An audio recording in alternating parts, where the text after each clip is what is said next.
All right. So next module we have in utilities is vector.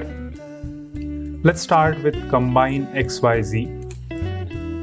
And what I'm going to do actually, you know what, I'm just going to explain you in groups. So let's start with combine and separate XYZ.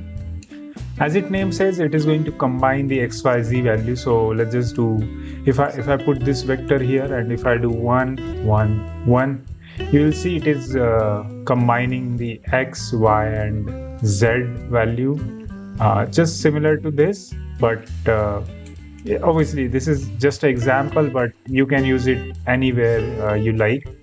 This is just for example I'm going, but you understand the point. Like it is going to combine the X, Y, and Z value as a one value. So you can use it anywhere where you need X, Y, Z values, right? And exact opposite of that is separate XYZ value. So if I hit X here, you can see if I put 1, it will change the scaling of that. But if I scale Y, it won't do it until I connect it here. So that is separate Z value, XYZ value. So this is exactly opposite of combine XYZ, right? So let me keep it that. So that is combine and separate. Then we have map range, and you already saw me doing this operation, but for float value inside our utilities math. So inside our utilities math, we have map range, and it is exactly similar, but rather than having a float data type, we have vector data type. So yeah, you can use it to tweak the values here, and you can see it works fine. There's not issue. So that is a map range. If you don't understand this one, then go to math and go to map range. It is the exact same. Then we have mix vector, and this is also very similar to our mix color or mix float value inside our math. So we had this node mix, right?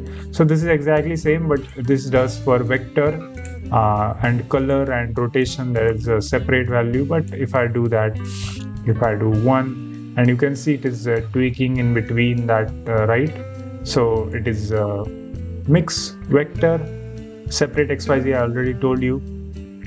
Then there is a radial tiling, and I don't know where you use this node. Because I never used it, but there is quite use case for this, as far as I know. I just don't use it because I never used it actually, but it produce some value. Like it produces segment coordinates, which we can tweak from this vector value, and we can tweak the sides, like how many sides we want to split it, and the roundness of the coordinates. We also get a few extra outputs like segment ID.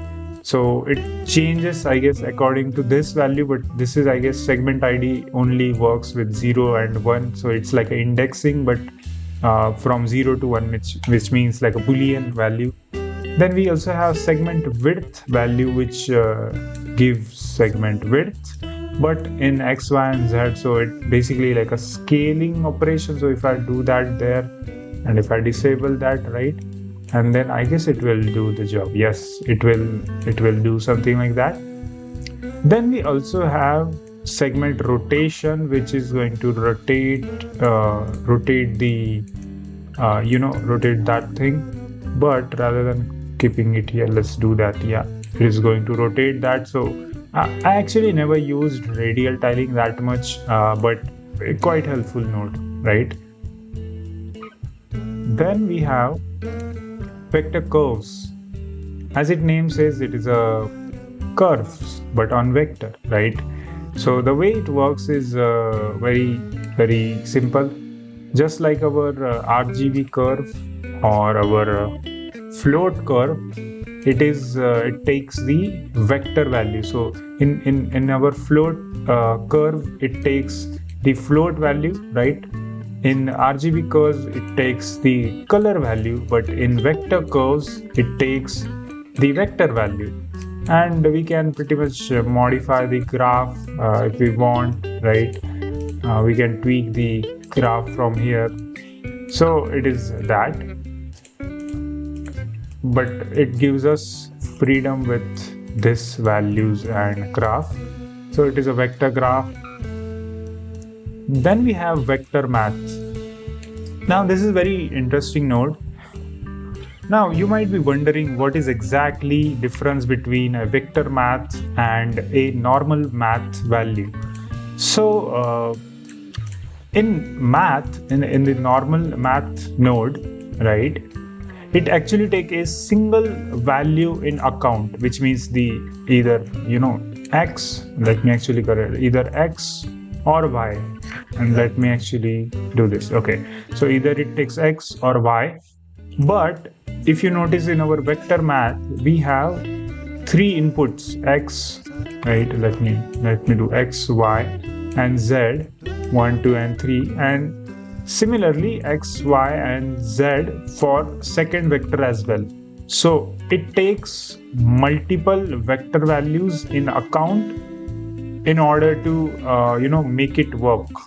So if I add this, it will do add. If I do subtract, it will do subtract. But like you can do all the maths operation, but rather than taking a single value, you are taking x, y and z, three different values, and that is helpful because there are places where you need different values, and you can also use this to actually split with vector, which means separate the x and y and z value. So for example, if I do maybe 1 plus 0, and if I hit scale here, it will work.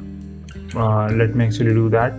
And if I do 2, you can see it is giving you 2. But if I do 0 and if I hit 1 in the y, and if I do y here, you can see it gives us that value. So again, it combines that value, but also you get ability to split it in order to use this. So pretty helpful node, and I don't want to explain you all this stuff which I already explained you here. So it is a basic math operation like multiply, division, multiply, add, cross product, dot product. So this cross product project, if you can see, when you hover on top of that, it gives you a little short brief about that, what it does, and you can perform that operation. It is very straightforward, but there will be some places where you need to understand this in more depth, like for example dot product or maybe face forward. So this is where our examples will come in handy. Don't worry, I'm also going to cover examples, as I said in the very beginning of this course. So you will see me using this node, specifically this dot product, because this is going to be very helpful for us for some geo setups. Then I will explain in the actual geo setup, because it is very hard to explain you like this. That's why. Then we have vector rotate, and as it names says, it is rotation, right? So you can shift the rotation, you can shift the axis, and then you can shift the angle of the axis. Currently it is taking axis angle. If you can invert this, you can use either x, y or z axis or Euler's axis. So Euler axis is little hard, not hard, I will say little complex to understand, but this rotates a point using x, y, z and orders. So there are orders of x, y, z rotation. So it will take x, y and z in your accounts in order to rotate that. So don't worry, we will take a look at this Euler option later as well. It will be in our workflow. So that was vector rotation. Then let's talk about this 4 nodes, which is a little weird, because this the usability is quite questionable, because I never used that much. So what this does basically, it takes like a virtual like a virtual cylinder. So let me actually mute this. So it takes a virtual kind of a cylindrical shape, and it lets you increase or decrease this r is the radius. Phi, if you don't understand what is phi, I mean, it is a mathematical operation, right? So this is actually deciding a phi angle, and then z is your depth. Basically, it takes your depth and it offsets from that position, right? But if I link it here and if I do this, separate cylinder is going to take a separate value from this, which means this is taking radius as a separate, then it is taking phi as a separate value here. So if I tweak phi, you can see it is doing, and it takes a z value like a depth as a separate value from cylindrical shape. Okay. Similarly, this spherical. So these are like basically two types of shape. One is cylindrical. So one will be like a cylinder, proper cylinder. Let me spawn it right like this. And another one is a spherical, which means this one. Let me actually do shading. Yeah. So one is this shape, one is this shape. And that way it will do the same operation. So if I do similar operation here, it will do the same actually. So this is radius, this is my phi, right?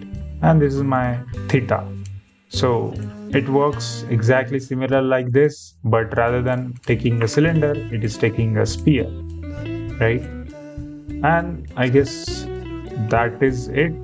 So I explained everything. You can rewatch for the summary, but I don't think you need to, because it is quite understandable. It's very easy, and that's it. Thanks for watching. Like and share this video and subscribe to channel so you don't miss the next part.